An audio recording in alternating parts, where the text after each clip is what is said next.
ഉപഹാരം സമ്മാനിക്കുന്നതിനായി ക്ഷണിക്കുന്നു vice president Shri L Vijayakumar.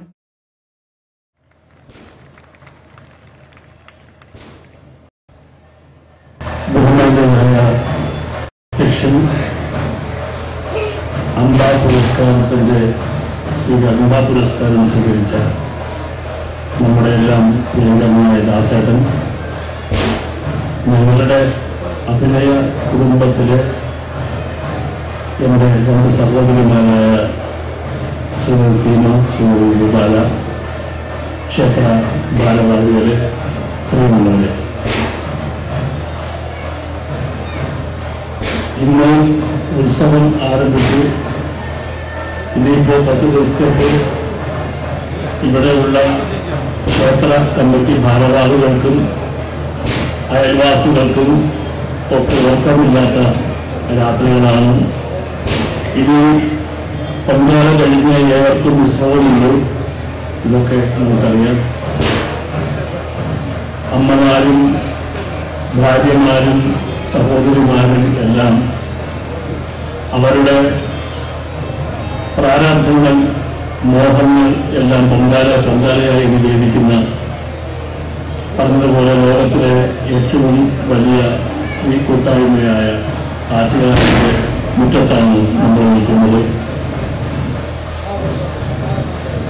ഉത്സവം ആഘോഷമാണ്, അനുഷ്ഠാന പ്രധാനമാണ്.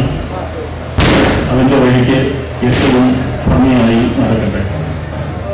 ഇന്നിപ്പോൾ എന്നെ ഏറ്റവും കൂടുതൽ സന്തോഷിപ്പിക്കുകയും ആഹ്ലാദിപ്പിക്കുകയും ചെയ്യുന്നത് ദാസേട്ടന് കിട്ടിയ ഈ പുരസ്കാരമാണ്. നമ്മൾ യുവജനോത്സവത്തിലൊക്കെ പ്രതിഭാ പുരസ്കാരം എന്നൊക്കെ ഇങ്ങനെ പറയാറുണ്ട്. സംഗീത പ്രതിഭ, നൃത്ത പ്രതിഭ എന്നൊക്കെ പറഞ്ഞ് വിശേഷിപ്പിക്കാറുണ്ട്. അത് ഈ പ്രതിഭ എന്ന വാക്കിന്റെ അർത്ഥം അറിഞ്ഞുകൂടാത്ത ആരോടാണ് അങ്ങനെ ഈ കുഞ്ഞുങ്ങളെ വിളിക്കുന്നത് എനിക്ക് തോന്നിയിട്ടുണ്ട്. പ്രതിഭ എന്ന് പറഞ്ഞാൽ ഇംഗ്ലീഷിൽ വേണമെങ്കിൽ ജീനിയസ് എന്ന് പറയാം. അതൊക്കെ ഇങ്ങനെ സുലഭമായി ഏത് മാർക്കറ്റിലും കിട്ടുന്ന സാധനമല്ല. നൂറ്റാണ്ടുകൾ കൂടുമ്പോൾ ഈശ്വരൻ നേരിട്ട് നിർവഹിക്കുന്ന അത്യപൂർവമായ ചില വ്യക്തിത്വങ്ങളെയാണ് നമ്മൾ പ്രതിഭ എന്ന് വിശേഷിപ്പിക്കുന്നത്. അങ്ങനെ എത്രയോ നൂറ്റാണ്ടുകൾക്ക് ശേഷം നമുക്ക് കിട്ടിയ സംഗീത പ്രതിഭയാണ് നമ്മൾ ദാസേട്ടൻ. സംഗീതം ആണ് ഈശ്വരന്റെ ഏറ്റവും പ്രിയപ്പെട്ട കല എന്നെനിക്ക് തോന്നിയിട്ടുണ്ട്. കാരണം ലോകം മുഴുവൻ സംഗീതത്തിന് ഒറ്റ ഭാഷയുണ്ട്. അവസരം എവിടെ പാടിയാലും അവസരമാണ്, അവതാളം എവിടെ കൊട്ടിയാലും അവതാളമാണ്. അത് ഉഗാണ്ടയിലായാലും ആറ്റുകാലിലായാലും അമേരിക്കയിലായാലും എവിടെയായാലും. അപ്പൊ ലോകം മുഴുവൻ ഉള്ള ഒരു ലോകഭാഷയായി അറിയപ്പെടുന്ന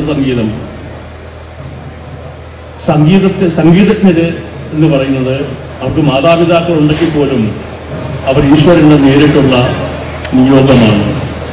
ഈശ്വരന്റെ ഹൃദയവുമായി ഏറ്റവും തൊട്ട് അടുത്തിരിക്കുന്നവരും അവരാണ്. ക്ഷേത്രങ്ങളിൽ മന്ത്രാർച്ചന പോലെ തന്നെ പ്രധാനപ്പെട്ടതാണ് സംഗീത അർച്ചനയും.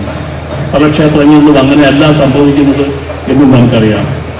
ക്ഷേത്രാന്തരീക്ഷവുമായി അല്ലെ ഭക്തിയുമായി യാതൊരു ബന്ധവുമില്ലാത്ത തരത്തിലുള്ള ആഭാസ പേക്കൂത്തുകളാണ് ഇപ്പോൾ ഒരുപാട് ക്ഷേത്രാങ്കണങ്ങളിൽ അരങ്ങേറി കാണുന്നത്. നമുക്കറിയാം, നമ്മുടെ ദൈവങ്ങളൊക്കെ തന്നെ സംഗീതാസ്വാദകരാണ്. ശിവനായാലും ഗണപതിയായാലും സരസ്വതിയായാലും ശ്രീകൃഷ്ണനായാലും സംഗീതാസ്വാദകർ മാത്രമല്ല, ഇവരൊക്കെ സംഗീത വാദ്യോപകരണങ്ങളിൽ പ്രഗത്ഭരുമാണ്. അതിഥിയല്ല, ഒരു പ്രസംഗകനായി, അതും വേണ്ട, ഒരു കാഴ്ചക്കാരനായെങ്കിലും എത്താൻ കഴിഞ്ഞത് എൻ്റെ മഹാഭാഗ്യമായി കരുതുന്നു. എന്നെ ക്ഷണിച്ച ഈ സംഘാടകരോട് അങ്ങേയറ്റം നന്ദിയുള്ളവനാണ്. എല്ലാവർക്കും നന്മ ഉണ്ടാവട്ടെ. നമസ്കാരം.